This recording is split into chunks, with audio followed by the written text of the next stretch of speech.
ಮೈಸೂರಿನ ಅರಮನೆಯ ಮುಂಭಾಗದಲ್ಲಿ ನಡೆದ ಹೀಲಿಯಂ ಸಿಲಿಂಡರ್ ಸ್ಫೋಟದ ಈ ಒಂದು ಪ್ರಕರಣದಲ್ಲಿ ಎಫ್ಐಆರ್ ದಾಖಲಾಗಿರುವಂತಹ ಸಲೀಂ ಅಂದರೆ ಮೃತ ಸಲೀಂ ತಂಗಿದ್ದಂತಹ ಲಷ್ಕರ್ ಮೊಹಲದ ಹುಣಸೆ ಮರದ ಬಳಿ ಇರುವಂತಹ ಈ ಶರೀಫ್ ಲಾಡ್ಜ್ನ ದೃಶ್ಯಾವಳಿಗಳನ್ನು ತೋರಿಸ್ತೀನಿ. ನಿನ್ನೆ ಇಲ್ಲಿ 3 ಹೀಲಿಯಂ ಸಿಲಿಂಡರ್ಗಳನ್ನು ಹೊತ್ತೊಯ್ದಂತಹ ಸೈಕಲ್ಗಳಿದ್ವು. ಆದರೆ ಇವತ್ತು ಆ ಸೈಕಲ್ಗಳು ನಾಪತ್ತೆಯಾಗಿವೆ. ಸೈಕಲ್ಗಳು ಸದ್ಯಕ್ಕಿಲ್ಲ. ಆ ಸೈಕಲ್ಗಳನ್ನು ಸದ್ಯಕ್ಕೆ ತನಿಖೆಗಾಗಿ ಪೊಲೀಸರು ತೆಗೆದುಕೊಂಡು ಹೋಗಿದ್ದಾರಾ ಅನ್ನೋ ಒಂದು ಅನುಮಾನಗಳು ಕಾಡ್ತಿದೆ. ಯಾಕೆಂದರೆ ಈ ಭಾಗದಲ್ಲಿ ಆ ಸಿಲಿಂಡರ್ಗಳನ್ನ ಹೊತ್ತು ಸಾಗುವಂತಹ ಸೈಕಲ್ ಇತ್ತು, ಅದು ಸದ್ಯಕ್ಕಿಲ್ಲ. ಇನ್ನು ಇದೇ ಒಂದು ಲಾಡ್ಜ್ನಲ್ಲಿ ಈಗ ಇಲ್ಲಿ CCTV ದೃಶ್ಯಗಳನ್ನು ಸೆರೆ ಹಿಡಿಯುವಂತಹ ಹಾರ್ಡ್ ಡಿಸ್ಕ್ ಇತ್ತು.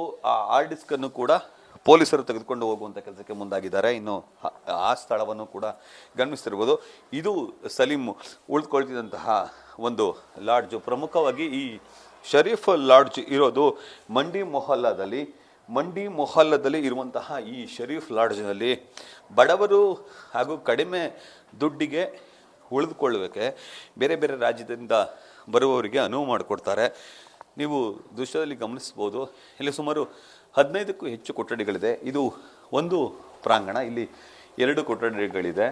ಈ ಕೊಠಡಿಯ ದೃಶ್ಯಾವಳಿಗಳನ್ನು ಕೂಡ ನೋಡ್ತಾ ಇರ್ಬೋದು. ಈ Sharif lodge tourist home and ಸರಾಯ ಇದೆ. ಇದನ್ನು ಅಮಾನ್ ಎಂಬುವರು ನಡೆಸ್ತಾರೆ. ಸದ್ಯ ಈಗ ಅವರ ಮಗನ ಮದುವೆ ಇರುವ ಕಾರಣಕ್ಕೆ ಅವರು ತೆರಳಿದ್ದಾರೆ. ಇನ್ನು ಇದೇ ಸ್ಥಳದಲ್ಲಿ ಸಲೀಂ ಹಾಗೂ ಆತನ ಜೊತೆಗಿದ್ದವರು ವಾಸ ಮಾಡ್ತಿದ್ರು ಅಂತೇಳಿ ಮಾಹಿತಿ ಇದೆ. ಇನ್ನು ಇದರ ಮೇಲ್ಭಾಗದಲ್ಲೂ ಕೂಡ ಒಂದಷ್ಟು ಕೊಠಡಿಗಳಿದೆ. ಅಂದರೆ ಒಟ್ಟು 10ಕ್ಕೂ ಹೆಚ್ಚು ಕೊಠಡಿಗಳಿದೆ. ಈ ಕೊಠಡಿಯ ಮತ್ತೊಂದು ಭಾಗದಲ್ಲಿ ಗಮನಿಸ್ತಿರ್ಬೋದು.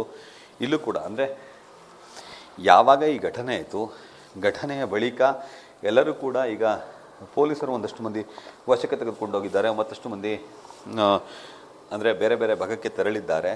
ಇನ್ನು ಉಳಿದಂತೆ ಸಲೀಂ ವಾಸವಾಗಿದ್ದು ಇದೇ ಕೊಠಡಿಯಲ್ಲಿ, ಜೊತೆಗೆ ಇದೇ ಟಾಯ್ಲೆಟ್ ರೂಮ್ಗಳನ್ನು ಕೂಡ ಅಥವಾ ಸ್ನಾನದ ಮನೆಗಳನ್ನು ಬಳಸ್ಕೊಳ್ತಿದ್ದ. ಅಂದರೆ ಬಡವರಿಗಾಗಿ ಈ ಕೊಠಡಿಗಳನ್ನು ನೀಡ್ತಿದ್ರು. 100 ರೂಪಾಯಿ ನಾವು ಮಾತ್ರ ತೆಗೆದುಕೊಳ್ತಿದ್ದೋ ಅಂತ ಹೇಳಿ ಹೋಟೆಲ್ನ ಮಾಲೀಕರು ನ್ಯೂಸ್ ಫಸ್ಟ್ಗೆ ತಿಳಿಸುವಂಥ ಕೆಲಸಕ್ಕೆ ಮುಂದಾಗ್ತಾರೆ. ನೀವು ಮತ್ತೊಂದು ಫ್ಲೋರ್ನ ಗಮನಿಸ್ತಿರ್ಬೋದು, ಇದು ಕೂಡ ಕ್ಲೋಸ್ ಆಗಿದೆ. ಅಂದರೆ ಎಲ್ಲ ಕೊಠಡಿಗಳನ್ನು ಕೂಡ ಈಗ ಕ್ಲೋಸ್ ಮಾಡಿರೋದು. ಸಣ್ಣ ಸಣ್ಣ ಕೊಠಡಿಗಳನ್ನು ತೆಗೆದು ಆ ಕೊಠಡಿಗಳಲ್ಲಿ ವಾಸ ಮಾಡಲಿಕ್ಕೆ ಎಲ್ಲ ರೀತಿಯ ವ್ಯವಸ್ಥೆಯನ್ನು ಇಲ್ಲಿ ಮಾಡಲಾಗಿದೆ. ಅಂದರೆ ಬರುವಂತಹ ಬೇರೆ ಬೇರೆ ರಾಜ್ಯದಿಂದ ಬರುವಂಥವರಿಗೆ 100 ರೂಪಾಯಿ ಅಥವಾ ಅವ್ರ ಕೈಲಾದಷ್ಟು ಹಣವನ್ನು ಪಡೆದು ನಾವು ಕೊಠಡಿಗಳನ್ನು ಕೊಡ್ತಿದ್ವಿ ಅಂತೇಳಿ ಮಾಲೀಕರು ಹೇಳುವಂಥ ಕೆಲಸಕ್ಕೆ ಮುಂದಾಗ್ತಾರೆ. ಇದೇ ಕೊಠಡಿಯಲ್ಲಿ ಸಲೀಂ ವಾಸ ಆಗಿದ್ರು. ಬೆಳಿಗ್ಗೆ ಹೋಗೋರು ತಡರಾತ್ರಿ ಬರ್ತಿದ್ರು. ಹೀಲಿಯಂ ಅಂದರೆ ಸಿಲಿಂಡರ್ನ ಕಟ್ಕೊಂಡು ಬಲೂನನ್ನು ಮಾರ್ತಿದ್ರು. ಸದ್ಯ ಸ್ಫೋಟಗೊಂಡಿದೆ, ಅವರು ಮೃತರಾಗಿದ್ದಾರೆ. ಅವರ ಸಂಬಂಧಿಕರನ್ನು ಪೊಲೀಸರು ವಶಕ್ಕೆ ತೆಗೆದುಕೊಂಡು ವಿಚಾರಣೆ ನಡೆಸ್ತಿದ್ದಾರೆ. ಕ್ಯಾಮ್ರಾಮನ್ ವಿನಯ್ ಜೊತೆ ರವಿ ಪಾಂಡವಪುರ, ನ್ಯೂಸ್ ಫಸ್ಟ್, ಮೈಸೂರು.